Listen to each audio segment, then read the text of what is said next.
పదన్న తిను. ఏమండి, పిల్లలకి వెకేషన్ వస్తుంది, ఈసారి మంచి ట్రిప్ కి వెళ్దామండి. మమ్మీ ఈసారి చిల్డ్రన్ కార్నివల్కి వెళ్దాం. మమ్మీ నువ్వు నన్ను కిడ్స్ పార్క్ కి తీసుకెళ్తానన్నా. ఏమండి, పిల్లలు బోర్ అయిపోతున్నారు, ఒక లాంగ్ ట్రిప్ ప్లాన్ చేద్దామండి. అమ్మో, ఈ హాలిడే సీజన్లో ట్రిప్ అంటే ట్రావెల్ ఏజెంట్ ఆస్తులు అడుగుతాడు.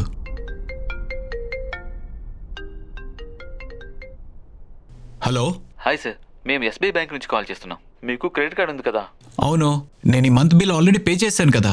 దానికోసం కాదు సార్, మీరు మా క్రెడిట్ కార్డు మంచిగా యూజ్ చేస్తున్నందుకు అండ్ మీ సిబిల్ స్కోర్ బాగా మెయింటైన్ చేస్తున్నందుకు మీకు కొన్ని రిడీమ్ పాయింట్స్ వచ్చాయి. అవి క్లెయిమ్ చేసుకుంటారని మీకు కాల్ చేశాను. సరే, నేను ఇప్పుడు కొంచెం బిజీగా ఉన్నాను, తర్వాత క్లెయిమ్ చేసుకుంటాను. సార్ అలా కాదు సార్, మీరు ఈ మంత్ లోపల పాయింట్స్ క్లెయిమ్ చేసుకోవాలి, లేదంటే ఎక్స్పైర్ అయిపోతాయి సార్. సరే, ఈ మంత్ ఎండ్ క్లెయిమ్ చేసుకుంటాను. ఇప్పుడు కొంచెం బిజీగా ఉన్నాను, ఫోన్ పెట్టండి. సార్ మీరు నైట్ లోపల క్లెయిమ్ చేసుకుంటే మీకు కొన్ని ఎక్స్ట్రా బెనిఫిట్స్ వస్తాయి సార్. బెనిఫిట్సా? అవును సార్, చాలా బెనిఫిట్స్ ఉన్నాయి సార్. Okay, 1 minute. చెప్పండి. సార్, మీరు ఇయర్లీ కట్టాల్సిన యాన్యువల్ ఛార్జెస్ కట్టాల్సిన అవసరం లేదు. పైగా మీరు స్పెషల్ కస్టమర్ కాబట్టి మీరు రిడీమ్ పాయింట్స్ ని క్లెయిమ్ చేసుకుని ఫ్యామిలీ టూర్ కి ఫ్రీగా వెళ్ళొచ్చు సార్. ఫ్యామిలీ టూర్ అంటే డెస్టినేషన్ ఏదైనా పర్వాలేదా? ఎస్ సార్, ఇండియాలో ఎక్కడికైనా వెళ్ళొచ్చు. ఓకే, నా రీడింగ్ పాయింట్స్ ఎలా క్లెయిమ్ చేసుకోవాలి? ఇప్పుడు మీకు లింక్ వస్తుంది చూడండి. వచ్చింది. ఇప్పుడు ఆ లింక్ లో మీ క్రెడిట్ కార్డ్ డీటెయిల్స్ ఎంటర్ చేయండి sir. Okay, credit card details అంటే మీ credit card number, expiry date, pin enter చేయండి సార్. ఇప్పుడేం చేయాలి? ఇప్పుడు మీకు ఒక ఓటీపీ వస్తుంది, అది కూడా ఎంటర్ చేయండి. చేశాను.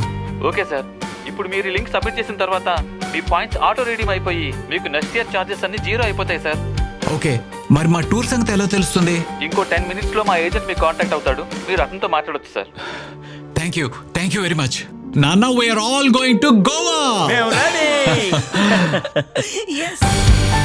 ఇదేంటి, నా అకౌంట్ నుంచి 75,000 కట్ అయింది. అరే, ఇంకో 50,000 కట్ అయింది.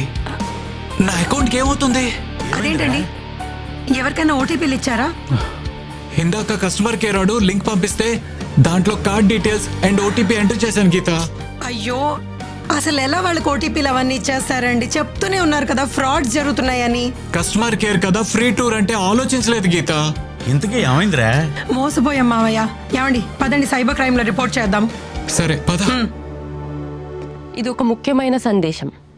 చాలామంది క్రెడిట్ కార్డ్ రీడింగ్ పాయింట్స్ అనే పేరుతో ఏపీకే ఫైల్స్ పంపుతున్నారు. ఇది ఒక పెద్ద మోసం. మీరు లేదా మీ ఫ్యామిలీ మెంబర్స్ ఈ ఫైల్స్ కానీ లేకపోతే ఎవరైనా పంపించినప్పుడు ఈ ఏపీకే ఫైల్స్ ఓపెన్ చేయకుండా అండ్ అలాగే ఇన్స్టాల్ చేయకుండా ఉండాలి.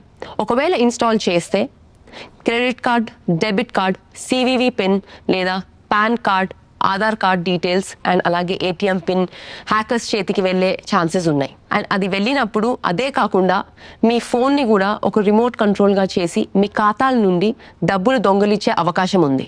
గుర్తుంచుకోండి, బ్యాంకులు ఎప్పుడు CVV number, pan card details, Aadhaar card details అలాగే పిన్ నంబర్ ఎప్పుడు అడగవు.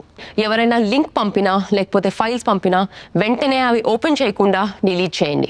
ఒకవేళ మోసపోతే ఇమీడియట్గా 1930కి కాల్ చేయండి, లేకపోతే నేషనల్ సైబర్ క్రైమ్ పోర్టల్కి కంప్లైంట్ చేయండి.